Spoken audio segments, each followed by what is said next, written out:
तो अब हम अपनी फाइनल अप्रोच देखते हैं, हमारी फोर्थ एंड लास्ट अप्रोच जो हम सॉल्व करेंगे यूजिंग हैशिंग। लास्ट अप्रोच हमारी होगी हैशिंग को यूज करके। तो इस अप्रोच में बेसिकली हम क्या करेंगे, हमारा एरे हमें गिवन है विच इज 2, 7, 11, 15।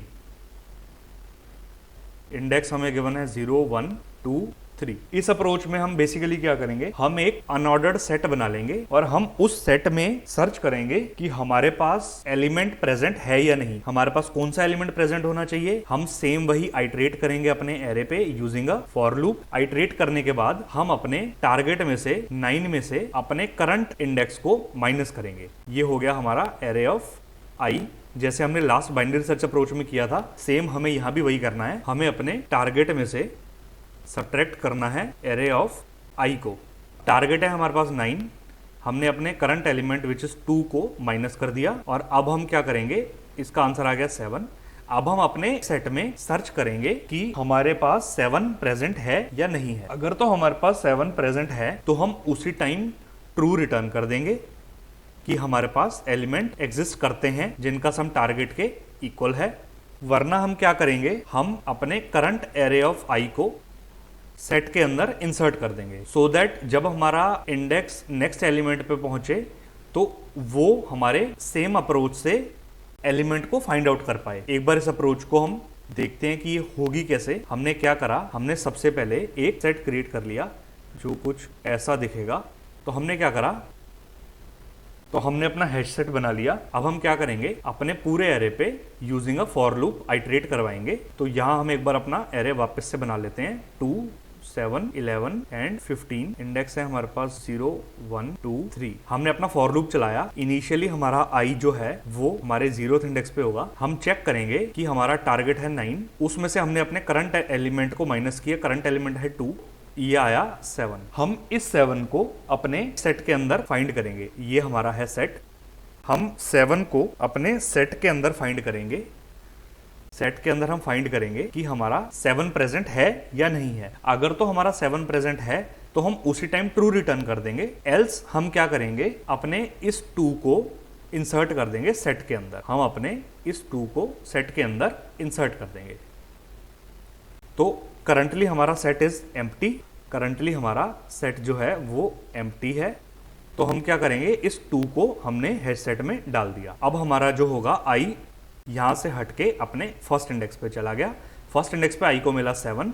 अब हम क्या करेंगे, अगेन वही करेंगे। 9 में से हमने 7 को किया सब्ट्रैक्ट, हमारे पास आया 2। अब हम इस 2 को सेट के अंदर सर्च करेंगे कि 2 प्रेजेंट है या नहीं। अब हमारे सेट में 2 इज प्रेजेंट, तो हम क्या कर देंगे, रिटर्न कर देंगे ट्रू। हम रिटर्न कर देंगे ट्रू कि हमें एलिमेंट मिल गया। हम इस एलिमेंट को और जो सेट में एलिमेंट मिला है उसको हम प्लस करके 7 + 2 करके हम अपना टारगेट को अचीव कर सकते हैं। एक बार हम इस अप्रोच को एक दूसरे इनपुट पे रन करके देखते हैं। एरे हम मान लेते हैं कि हमारे पास वही गिवन है 2, 7, 11 एंड 15। हमारा इंडेक्स हो गया 0, 1, 2, 3। हमने क्या किया, हमने एक हमारा सेट क्रिएट कर लिया। ये हमने एक सेट क्रिएट किया। हमने अपना फॉर लूप से आइट्रेट करवाया अपने एरे को। मान लेते हैं हमारा जो टारगेट है वो हमें 26 गिवन है इस बार। 26 गिवन है इस बार। हमने क्या किया, हमने अपना फॉर लूप चलाया। फॉर लूप में आई हमारा इनिशियली ये रहा। हम क्या करेंगे, 26 में से हम अपने 2 को सब्ट्रैक्ट करके देखेंगे। आउटपुट हमारे पास आया 24। हम सर्च करेंगे कि हमारा 24 सेट में प्रेजेंट है या नहीं। इनिशियली फॉल्स है, हमारा 24 नहीं है, तो हम क्या करेंगे, 2 को इंसर्ट कर देंगे। ये जो हमारा ith एलिमेंट था, इस 2 को हम सेट में इंसर्ट कर देंगे और हम अपने लूप को आगे ले जाएंगे। हमारा आई आ गया यहाँ पे। अब हमने अगेन देखा 26 - 7 = 19। हमने फिर से देखा कि हमारा जो 19 है वो हमारे सेट में प्रेजेंट है या नहीं। तो ये कंडीशन भी फॉल्स आ गई। तो हमने क्या करा, अपने 7 को इंसर्ट कर दिया सेट में।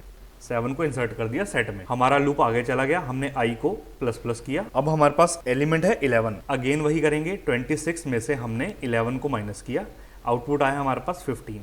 हम चेक करेंगे कि 15 हमारे सेट में प्रेजेंट है या नहीं। हमारे पास अगेन फॉल्स आया, फर्स्ट केस में भी हमारे पास फॉल्स आया था, सेकंड केस में भी हमारे पास फॉल्स आया, थर्ड केस में भी हमारे पास फॉल्स आया कि हमारा 15 जो है वो प्रेजेंट नहीं है। तो हमने क्या किया, जो हमारा ये 11 था इसको हमने सेट के अंदर इंसर्ट कर दिया 11 एंड हम मूव कर गए अपने नेक्स्ट एलिमेंट पे। नेक्स्ट हमें मिला है 15, हम अगेन चेक करेंगे 26 माइनस 15 इज इक्वल टू 11 होता है। अब हम चेक करेंगे हमारा 11 जो है वो हमारे सेट में प्रेजेंट है या नहीं है। जब हम 11 को सेट में सर्च करने जाएंगे तो हमें आउटपुट में ट्रू मिला। ट्रू मिलते के केस में इसका मतलब ये हुआ कि हम 15 प्लस 11 को मिला के एक ऐसा पेयर बना सकते हैं जो हमारे टारगेट के इक्वल है। तो हम इस केस में जैसे ही हमें ट्रू मिला, हम इस केस में आगे भी ट्रू रिटर्न कर देंगे। आई होप ये अप्रोच आपको क्लियर हुई होगी। एक बार हम इसको कोड करते हैं। आफ्टर कोड हम सारी जो हमने 4 अप्रोचेस देखी उन सबकी हम time complexity and space complexity को डिस्कस करेंगे। तो ये था हमारा फंक्शन जो हमने लास्ट अप्रोच में बनाया था। इसको हम एक बार कमेंट डाउन करते हैं। इसको कमेंट किया, नया फंक्शन बनाते हैं हैशिंग के लिए, बूल चेक पेयर। इसमें हमें वेक्टर ऑफ एरे आ रहा है इनपुट में एंड हमें टारगेट आ रहा है। हमने क्या देखा था, हम सबसे पहले एक अनऑर्डर्ड सेट बनाएंगे। अनऑर्डर्ड सेट हमने बना लिया। ये हमने बनाया इंटीजर टाइप का, इसको हमने नाम दे दिया st। अब हमने क्या करना था, हमने अपने एरे पे आइटरेट करना था। हमने क्या करा, int I is equal to 0, I is equal to arr dot size I plus plus। अब हमने अपनी अप्रोच में देखा था कि हम टारगेट में से करंट एलिमेंट को सब्ट्रैक्ट करेंगे, तो हम अभी भी वही करेंगे। हमने क्या करा, हमने अब एक वेरिएबल में इसको स्टोर कर लिया। हमने अपने टारगेट में से करंट एलिमेंट को which is arr of I को सब्ट्रैक्ट करा और इसको हम अपने सेट में फाइंड करेंगे। If st dot find, find हमें क्या करना है, हमारा टेम्प वेरिएबल। अगर ये नॉट इक्वल टू आता है st डॉट एंड के, st डॉट एंड का मतलब ये कि अगर हमें हमारा टेम्प वेरिएबल हमारे सेट में नहीं मिला तो हमारा सेट क्या करेगा, एंड रिटर्न करेगा। एंड मींस हम रेफरेंस के लिए एंड को मान सकते हैं कि ये नल रिटर्न करेगा। अगर हमें हमारे सेट में एलिमेंट नहीं मिला तो हमारा सेट नल रिटर्न करेगा। तो हमने कंडीशन में क्या लिखा कि हमने अपने एलिमेंट को सेट में फाइंड किया। अगर हमारे सेट ने नल नहीं रिटर्न किया, st डॉट एंड मीन्स नल, अगर हमारे सेट ने नल नहीं रिटर्न किया मीन्स हमारा एलिमेंट प्रेजेंट है, हम रिटर्न ट्रू कर देंगे डायरेक्टली। अदरवाइज हम क्या करेंगे, हम क्या कर रहे थे अपनी अप्रोच में, आफ्टर दैट हम अपने एलिमेंट को अपने सेट के अंदर इंसर्ट कर रहे थे। तो हम इसमें भी वही करेंगे। हम क्या करेंगे, st डॉट इंसर्ट हमने कर दिया arr ऑफ I को, करंट एलिमेंट को हमने इंसर्ट कर दिया। और अगर हमारा पूरा लूप ट्रेवर्स होने पे कहीं भी हमारा ट्रू रिटर्न नहीं हुआ मीन्स हमारे पास एलिमेंट है ही नहीं, तो हम इसको फॉल्स रिटर्न कर देंगे। एक बार इसको चला के देखते हैं। हम अपने टारगेट को 9 ले लेते हैं जो कि हमारा प्रेजेंट है। 9 से हमने रन किया तो हमें आंसर मिला एग्जिस्ट, 2 एलिमेंट एग्जिस्ट। अब हम एक बार अपने टारगेट को 26 लेके देखते हैं, ये भी हमें मिल जाएगा। तो हमने रन किया कोड को, हमें 26 के भी पेयर मिल गए। अब हम अगेन 126 के पेयर फाइंड करते हैं जो कि एग्जिस्ट ही नहीं करते, तो हमारा कोड आउटपुट देगा नो एलिमेंट्स एग्जिस्ट। इसको एक बार रन करते हैं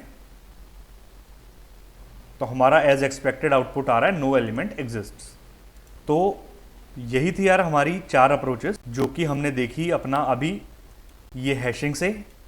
इससे पहले हमने बाइनरी सर्च अप्रोच देखी, उससे पहले हमने 2 पॉइंटर अप्रोच देखी और सबसे नेव अप्रोच हमने देखी ये वाली जिसमें हम 2 लूप्स को चला रहे थे, नेस्टेड लूप्स को। तो एक बार हम इनकी time complexity and space complexity discuss कर लेते हैं। तो सबसे पहले हम नेव अप्रोच की डिस्कस करते हैं। तो हमने देखा कि नेव अप्रोच में हमारे नेस्टेड लूप्स चल रहे थे, एक लूप के अंदर दूसरा लूप चल रहा था और i हमारा चल रहा था 0 से n तक और j हमारा चल रहा था i+1 से लेके n तक। तो हमारा i भी 0 से लेके n तक चला, हमारा j भी 0 से लेके n तक चला। इस कोड की टाइम कॉम्प्लेक्सिटी क्या बनेगी, जैसे कि हमारा j लूप हर एलिमेंट के लिए पूरे एरे को ट्रेवर्स करेगा, तो हमारी टाइम कॉम्प्लेक्सिटी हो गई इसकी O of n square because of nested loops. ये हमारी हो गई टाइम कॉम्प्लेक्सिटी। एक बार हम इसकी टाइम कॉम्प्लेक्सिटी हम ऊपर अपने यहां पर लिख देते हैं, इन अप्रोचेस के सामने हम लिख देते हैं। नेव अप्रोच की हमारी टाइम कॉम्प्लेक्सिटी आई हमारे पास big O of n square. And हम अपनी नेव अप्रोच के कोड पे जाते हैं। हम एक बार नेव अप्रोच का कोड हमारा ये रहा सबसे ऊपर, ये हमारा नेव अप्रोच का कोड है। इस कोड में हम कहीं भी कोई एक्स्ट्रा स्पेस नहीं ले रहे अपने एरे को स्टोर करवाने के लिए या अपने एलिमेंट्स को स्टोर करवाने के लिए। हमें जैसे एलिमेंट्स मिल रहे हैं हम डायरेक्टली ट्रू रिटर्न कर रहे हैं। हमने वेरिएबल्स बनाए हैं, एक i वेरिएबल, एक j वेरिएबल। वेरिएबल से हमारी स्पेस कॉम्प्लेक्सिटी को कुछ इफेक्ट नहीं पड़ता, तो इस वजह से हमारी स्पेस कॉम्प्लेक्सिटी हो गई इस केस में O ऑफ 1। कांस्टेंट स्पेस में हम काम कर रहे हैं, स्पेस कॉम्प्लेक्सिटी हमारे पास हो गई बिग O ऑफ 1। अब हम देखते हैं अपनी 2 पॉइंटर अप्रोच को। 2 पॉइंटर अप्रोच का कोड हमारा कुछ ऐसा है, ये रहा हमारा 2 पॉइंटर का कोड। 2 पॉइंटर में हम क्या कर रहे हैं, एक हम लेफ्ट पॉइंटर बना रहे हैं, एक हम राइट पॉइंटर बना रहे हैं। लेफ्ट पॉइंटर अपने हमारे एरे को लेफ्ट टू राइट ट्रेवर्स कर रहा है, राइट पॉइंटर हमारे एरे को राइट टू लेफ्ट ट्रेवर्स कर रहा है। तो इस केस में हमारा एक लूप ये चल रहा है, ये लूप हमारी कॉम्प्लेक्सिटी लेगा O ऑफ n। एंड हमने अभी क्या देखा था कि 2 पॉइंटर अप्रोच में हमारा एरे सॉर्टेड होना जरूरी है। तो लेट सपोज कि अगर हमारा एरे सॉर्टेड नहीं है और हम सॉर्ट फंक्शन अपने एरे पे चला रहे हैं, वर्स्ट केस हमारे पास ये होगा कि हमारा एरे सॉर्टेड नहीं है, हमें उसको सॉर्ट करना पड़ रहा है। तो वर्स्ट केस कॉम्प्लेक्सिटी हमें मिलेगी सॉर्ट करने पे, जो कि हमारी होती है 2 पॉइंटर में हम एरे को सॉर्ट कर रहे हैं, तो ये हमें हमारी टाइम कॉम्प्लेक्सिटी देगा big O of log n।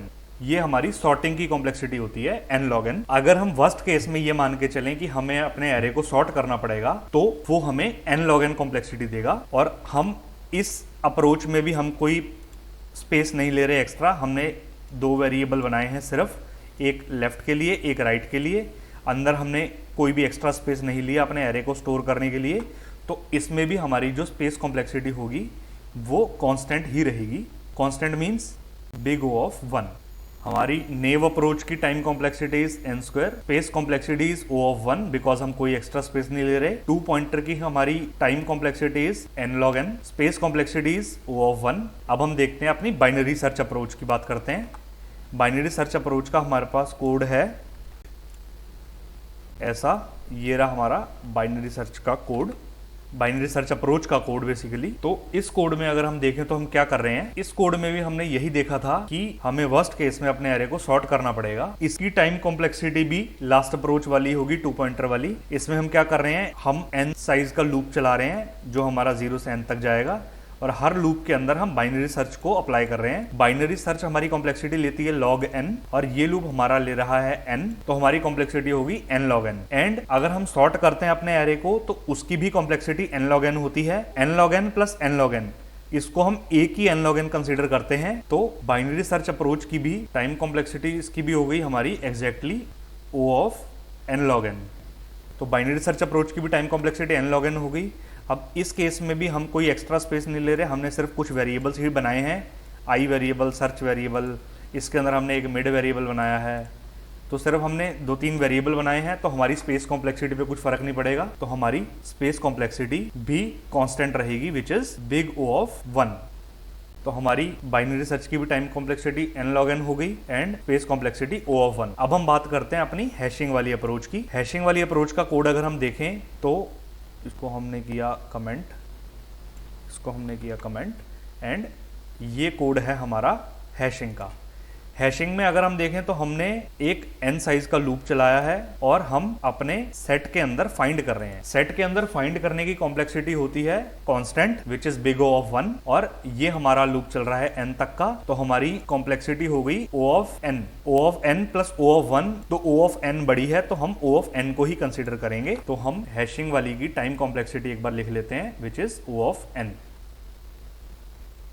और इस केस में अगर हम देखें तो हमने अपने अनऑर्डर्ड सेट को बनाया है। अनऑर्डर्ड सेट में हम क्या कर रहे हैं, अपने एलिमेंट को इंसर्ट कर रहे हैं एरे के। वर्स्ट केस में क्या होगा, अगर हमें हमारा टारगेट नहीं मिला तो हमारे n साइज का जो एरे है वो सारा का सारा एरे सेट के अंदर इंसर्ट हो जाएगा यूजिंग दिस फॉर लूप। तो हमारी स्पेस कॉम्प्लेक्सिटी इसमें बढ़ गई, स्पेस कॉम्प्लेक्सिटी हमारी हो गई O ऑफ n। तो इस केस में हमारी स्पेस कॉम्प्लेक्सिटी बढ़ जाती है हैशिंग के अप्रोच में, which is big O of हमारी n, big O of n। तो हैशिंग की अप्रोच की time complexity O of n, space complexity is big O of n। तो हमने क्या करा, हमने अपनी सारी अप्रोचेस को डिस्कस कर लिया। हमने सबसे पहले नेव अप्रोच डिस्कस करी जिसकी टाइम कॉम्प्लेक्सिटी है O of n square and space complexity है O ऑफ 1।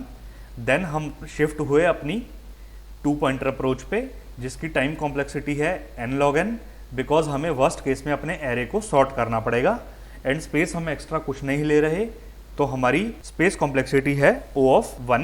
देन हम शिफ्ट हुए अपनी बाइनरी सर्च अप्रोच पे। बाइनरी सर्च अप्रोच की भी हमारी जो है time complexities O of n log n, because of sorting हमें वर्स्ट केस में अपने एरे को सॉर्ट करना पड़ेगा। अगर हमें एरे सॉर्टेड नहीं भी मिलता तो भी हमारी कॉम्प्लेक्सिटी n log n ही रहेगी। उसका रीजन ये कि हम एक पूरा एरे ट्रेवर्स कर रहे हैं जिसकी कॉम्प्लेक्सिटी हो गई n, एंड हम उस एरे के अंदर हर एलिमेंट के लिए बाइनरी सर्च अप्रोच लगा रहे हैं। बाइनरी सर्च की कॉम्प्लेक्सिटी होगी log n, तो इन दोनों को अगर हम प्लस कर दें तो वो बनती है n log n। देन हम मूव करते हैं अपनी फाइनल अप्रोच पे, फाइनल ऑप्टिमाइज्ड अप्रोच पे जो कि होती है हैशिंग। उसकी टाइम कॉम्प्लेक्सिटी हमारी होती है O ऑफ n एंड हम अपने एरे को स्टोर करवा रहे हैं, एरे के सारे एलिमेंट्स को स्टोर करवा रहे हैं अपने सेट के अंदर, तो इस वजह से हमारी इसमें स्पेस कॉम्प्लेक्सिटी भी O ऑफ n ही हो जाती है। तो यही था यार हमारा आज का क्वेश्चन। टू सम कह लो या पेयर सम कह लो, दोनों एक ही बात है। ये क्वेश्चन बहुत ज्यादा इंपॉर्टेंट है इंटरव्यू पर्पज से, ऑनलाइन टेस्ट के पर्पज से। तो हमने इसकी चारों अप्रोचेस देखी। इंटरव्यू में अगर कोई भी इंटरव्यूअर पूछता है तो हम सबसे पहले नेव अप्रोच ही उसे बताते हैं। तो हम इस